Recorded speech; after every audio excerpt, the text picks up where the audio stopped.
Tam olarak nədir bura sevgilən verisi? Biraz qısa izah edeyim.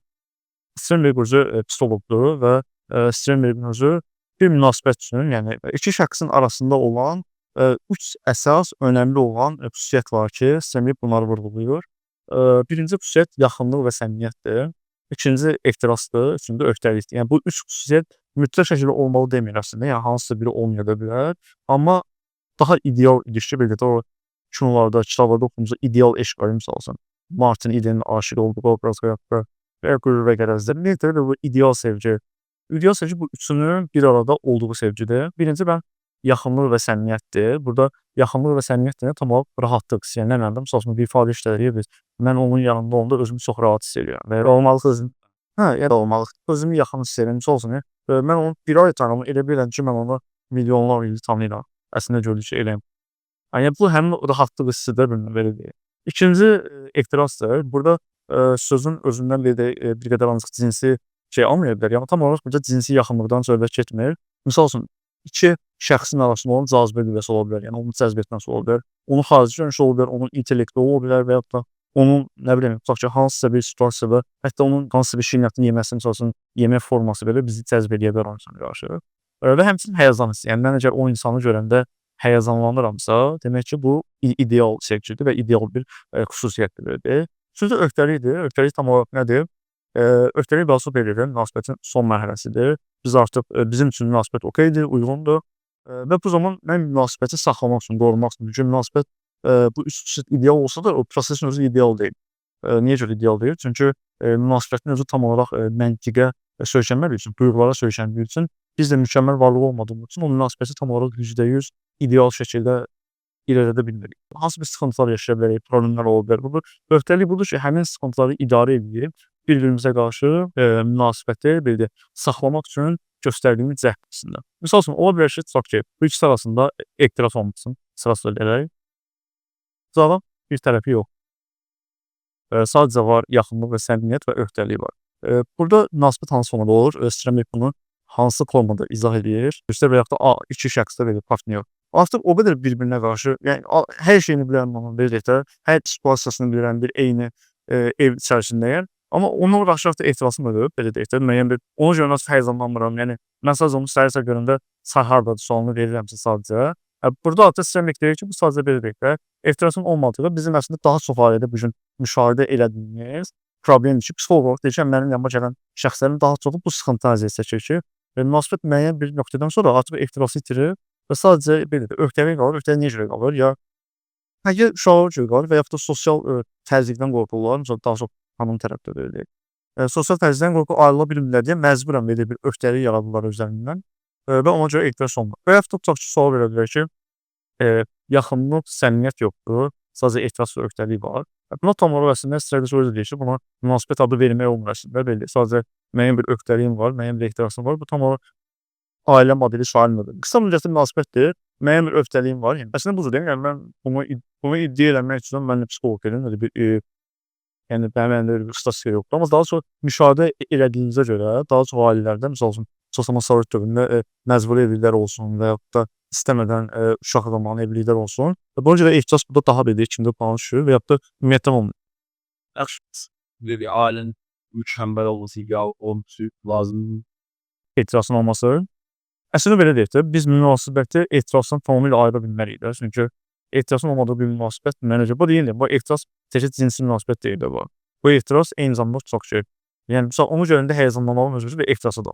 Əgər bunlar yoxdursa, bunun bir ailə modeli, yəni də idealın kimi sadəcə uzun illər bir evdə yaşayan belə deyək də bir insan topluluğu adamına görür. Bütün xəyanətlərə aid eləyə bilmərəm ehtiras məsələsində. Ancaq xəyanətlərin məncə çoxluq faizi bu ehtirasın olmaması və başqa birində bu ehtiras aura məsələsini tapmasındadır. Okey, yəni bəli, əslində xəyanətin demək olar ki, bütün deməyək, sən də bildirdiyin kimi, yəni əksər səbəb beləsində budur, yəni ehtirasın bitməsidir. Mən elə düşünürəm, yəni də deyim. Bu ehtirasdan əlavə insanların bir-birini tanımaması ilə bağlıdır. Məsəl üçün, ehtiras niyə bitə bilər deyə düşünürəm. Sən bir insanı əgər yaxşı tanımırsan, yəni mən elə gəlir ki, bir insanı yaxşı tanımırsan, buna görə ona simpatiyan ölür və bu zamanda ehtiras bitir. Yəni mən Məncə ünsiyyətsizlik bu rəddəyə gətirir çatdırır. Bizim də və ümumiyyətlə şərq dövlətlərinin ən böyük problemi budur. Yəni ailələrdə ünsiyyətsizlik. İstər-istəməz də bu ünsiyyətsizlikdən yaranan soyuqluq ehtirası da öldürür. Yəni əsas faktor məncə səmimiyyətdir. Səmimiyyət olmasa ehtiras müəyyən bir nöqtədə bitir. Amma səmimiyyət olsa və sən səmimiyyəti qarşındakı insana dozasında çatdıra bilsən, artıq yox, dozasında çatdıra bilsən, ehtiras həmişə canlı qalır. Buna görə də piramidanın elə üst hissəsində səmimiyyətdir məncə. Sizcə? Əslində belə deyək də, indi mən birazdan seminarın irəliləyən hissələrində münasibətin mərhələlərindən danışacağam. O mərhələlərdə əslində bildirəcəm. Mən ön cavab üçün deyə bilərəm ki, bəli, ilk növbədə yaxınlıq və səmimiyyət daha önəmlidir. Sənin yaxınlıq səmimiyyətdən daha çox. Xanımın dediyinə, yəni bir nümunə olaraq, daha doğrusu əks bir nümunə olaraq Talsuyun Kreser sonatasını gətirmək istəyirəm. Bunu evimlə daha əvvəl müzakirə edəndə məsləhət verdiyim kitablardan biri idi. Həqiqətən orada kişi və qadın münasibətini çox, ailə münasibətini çox möhtəşəm şəkildə ifadə etməkdir. Bu Talsuyun yəni ustalığıdır. Orada məsəl üçün səmimiyyətin ehtirasla əlaqəli olmadığını belə göstərir ki, deyir, yəni bizim aramızda deyir, bir-birimizə ciddi şəkildə nifrət var idi bir-birimizə qarşı da. Hətta iyrənirdi bəzi hallarda, amma digər ki, elə anlar olurdu ki, ehtiras, yəni kəllə çarxa vuranda və aramızda cinsi münasibət olanda sanki hər şeyi unudurduq və yəni münasibətimiz oldu, amma münasibət bitəndən sonra yenə bir-birimizdən şiddətli şəkildə nifrət edirdik. Bir növ sıfırlanırdı. Ehtiras əhaliyyənin Yəni müəyyən bir enerji var, o enerji. Yəni bu demək ki, bu şeyin, necə deyim, ehtirasla səmimiyyətin bir-birlə əlaqəli olmadığını göstərir əslində. Əslində mən əslində razıyam bu mövzuda. Çünki əgər ehtiras səmimiyyətdən və yaxınlıqdan yaransaydı, onda biz qarşı cins dostlarımıza bir ehtiras eləmək olardıq. Biz onunla səmimi oluruq, söhbət edirik, yaxınlığımız olur. Gərək biz onda bir müddətdən sonra ona qarşı ehtiras da yaransın. Əgər dediyiniz şey ümumiyyətlə məncə sevgiyə aid deyil. Ehtirasla bağlı olan münasibətlər heyvani istər kimi hiss edirəm. Yəni ki, bu sevgi yoxdur burada. Səmimiyyət olduğu mən mədəniləşdirməyə çalışıram. Yəni əgər sırf bu vardısa və sonradan iyrənməksə, bura sevgi sözü ümumiyyətlə bura aid deyil. Münasibətdə yəni sırf bu vardısa və bundan sonrası iksinmə və iyrənmədirsə, nə qədər Əslində məsələ o ki, sevgi daha səmimiyyətə və yaxınlığa aid birinci kateqoriya. Amma ehtiras ayrı. Amma bu üç bucaqda ailə Biraz orada da problem var. Birinci məsələ tanınma məsələsidir. Yəni çox vaxt indi belə təfəkkür var ki, tanınma müddəti yaxşı bir sual yaranır. İnsanlar mümkündürmü? Yəni tam-tamlıq özlərini tanıması. O da bir sualdır. İkincisi mən razı deyirəm ki, ehtirası biz niyə sevginə ayırırıq ki? Yəni niyə onu sırf deyir ki, heyvan istər. Yəni sevgin bir komponenti kimi götürsək məncə daha uğurlu ailələr alına bilər. Yəni sevgini yenə biz abstraktlaşdırırıq, deyir mücərrəd bir. Yəni biraz aşağı salmaq lazım sevgini məncə. Burada bir problem var. Burada misal üçün bana sən dedin ki, yaxın, səmimi olduğunuz bir insana qarşı da, yəni bir səmimi, o misal üçün sadəcə iş yoldaşımda və yaxud da nə bilim sinif yoldaşımda və s. Mənim ona qarşı bir ehtirasım yoxdur. Təbii yoxdur, amma buradakı şey o demək deyil ki, yaxınlıq və sevgi var. Başqa heç bir münasibətdə yaxınlıq və səmimiyyət yoxdur. Bu ümumi bütün münasibətlərdə olmalıdır zaten və yaxud da əgər yaxınsınızsa zaten var. Bu sadəcə üç belə sevginin olması lazım olan xüsusiyyətlərdir. Və bu arada birinci, ikinci, üçüncü mənim subyektiv fikrim idi. Psixoloqun özü də bunu iddia eləmiş ki, birinci mütləq şəkildə olmalıdır və yaxud da misal üçün şərq toplumlar daha çox belə birinci yaxınlıq səmimiyyət gəlir. Bu yarandıqdan sonra sevilir ehtirasa, ehtirasdan sonra öhdəlik yaranır. Amma misal üçün hansısa bir fərqli bir toplumda birinci ehtiras da gələ bilər, ehtirasdan sonra misal üçün səmimiyyət qurula bilər və s. Yəni bu sıralama fərqli ola bilər və yaxud da yenə deyirəm, hansısa bir münasibət kiminsə üçün ideal münasibət tutaq ki, ehtirasın olmadığı bir münasibət olur. Yəni bu ümumi şərt deyil ki, bu üçün mütləq olmalı. Sadəcə bu bir subyektiv yanaşmadır deyir ki. Yəni mən əslində burada üç kateqoriyanı bir-birindən tamamilə bölmürəm. Şübhəsiz ki, bəli, xoşbəxt bir evlilik üçün məncə üçünün də harmonik şəkildə bir-birindən, yəni necə deyim, qaynaşması lazımdır, bir arada olmağı lazımdır. Yəni onları bir-birindən ayırmırıq. Bəs cinslərdə bu fərq ola bilər. Məsəl üçün kişidə daha çox birin nömrə ehtirasdır, sonra yaxınlıq yoxdur, yoxsa cins fərqi yoxdur, yəni hansı genderə aid, yəni eynidir bu sıralama. Burada fərq yoxdur. Cinslərə görə dəyişmir. Burada bir sırf yəni insaniyyət sıralama. Bəs belə get, ortalama götürsək kişi üçün ən birinci nədir? Sənə görə, subyektiv. Subyektiv olaraq deyirsən və yəni partnyor axtarışındayıqsa, yəni belə bir üçüncünü məzun kimi axtarmırıq, ümumi olaraq deyirəm, yəni normal olaraq axtarırsa, birinci məncə yaxınlıq və səmimiyyəti axtarırıq, bu hər ikinin üstündədir. Amma yenə deyirəm, bu mentalitetdən mentalitetə, şəxsdən şəxsə, subyektiv olaraq dəyişəndir. Mən bir dənə bir şey qarışdırdım. Yəni biz burada, münasibətdən gedir söhbət, yoxsa ailə formasından gedir? Mən onu çatmadı. Yox, münasibətdən gedir. Elə münasibətdən gedir. Çünki əgər, ailə məsələlərini müzakirə etsək, ailədə tək münasibət deyil də, o da artıq maddi durum, uşaqların vəziyyəti, onlar hamısı önəm daşıyır. Amma münasibətdə mən, subyektiv olaraq fikrimi, bilirəm, amma sual vermək istəyirəm onunla bağlı ki, yəni mən fikirləşirəm ki, indi bu dəqiqə, burdakı ən böyük problem öhdəliklərin olmamağıdır. Çünki, bu, səmimiyyətdir, ehtirasdır. Bu yaranıb dalğalı bir şeydir də, yaranıb yoxa çıxa bilər də. Yəni əgər bir adamın kapasitəsi, yəni əgər o xarakteri kapasitəsi ona imkan vermirsə ki, o, münasibəti qorumaq üçün öhdəlik daşımalıdır da. Yəni öz yolunda qoyub gedirsə, yəni o sonsuz da o hamısı bitəcək də səmimiyyət. Çünki istər-istəməz də yəni əldə olunandan sonra hər şey dəyərini itirir də. Ki öhdəlik daha önəmli deyil ki, o, səmimiyyəti də qorumağa, yaxınlığı da qorumağa, münasibətin davam eləməsini də qorumağa. Çünki ondan ötəri tullar var da, onu qorumaq üçün, yəni ehtirası da qorumaq üçün, yaxınlığı, səmimiyyəti də qorumaq üçün belə bir şeylər var da. Yəni o daha çox ondan irəli gəlmirmi? Hal-hazırda məsəl üçün öhdəliklər az olduğuna görə, məsəl üçün bu dəqiqə mən sosial mediada falan görürəm. Kişilər qadınlardan evlənəndə qorxur ki, qadınlar öz öhdəliklərini yerinə yetirməyəcəklər. Qadınlar kişilərdən qorxur ki, bu bilmirəm kişi kimi yanımda saxlaya biləcəm yoxsa yox. Hal-hazırda elə bir şey deyilmi? Yəni elə deyil vəziyyət. Məncə ən önəmli budur. Hə, bir dənə bu münasibətin üstünü öhdəlikdir. Bunu mən də razıyam, amma burdakı öhdəlik sırf o, münasibəti aparmaq yolunda məsuliyyətdirmi? Münasibətin üstünü öhdəlikdir. Amma sırf, əgər öhdəlik belə bir nümunə verdi ki, ailədə nəyəsə görə məcburi qalırsan, nəyəsə məcbur bu öhdəliyi daşıyırsansa, artıq orada ehtiras da, yaxınlıq da yoxdursa, bu uğurlu ailə modeli deyil.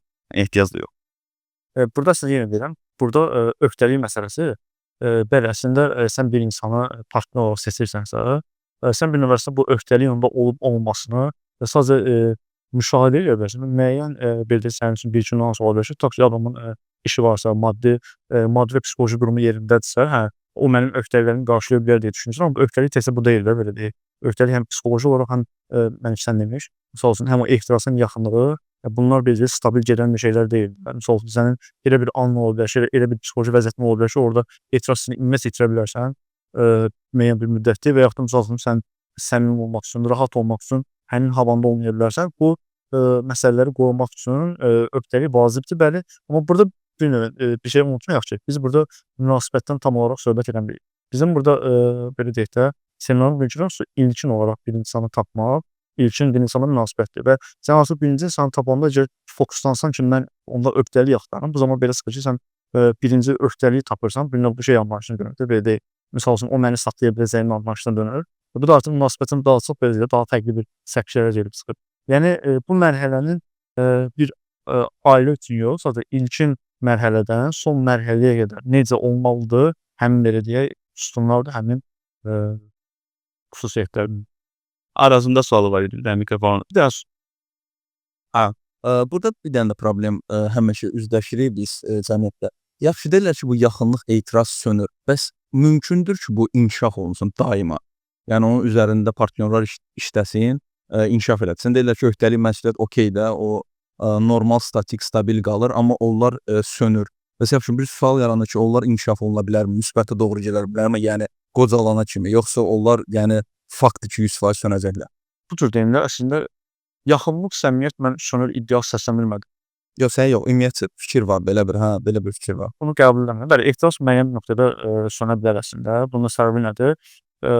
İstər-istemez ehtiras daha çox fiziki məsələlərlə bağlıdır, elə deyək. Buna görə də yaş getdikcə, yaş artdıqca da belə deyək. Bu ehtirasın azalması əslində normaldır. Bunu qoruyub saxlamaq üçün bilmirəm, yəni fiziki sağlamlığı bir yerində saxlamalısan yəni.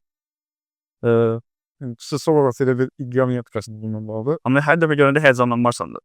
Yəni də, çünki belə söyləyiriz. Bir növ insanlar belə öyrəşmə, alışma mərhələsi var da. Sən artıq bir insana alışırsansa, sonra ilkin gördüyün həyəcan içində heç zaman sən 70 yaşında olmuş görəndə mən həyəcanlanaram tipi. Yəni müəyyən bir bəlkə münasibət ola bilər. Misal üçün də bəlkə siz də görmüsünüz seçmək videolarında yaşlı bir kişi əlində kilo alır. Bəlkə onda müəyyən kiçik bir hissi keçirir. Prosta çox saxlamır ki, yəni birdən çox belə qəsəb.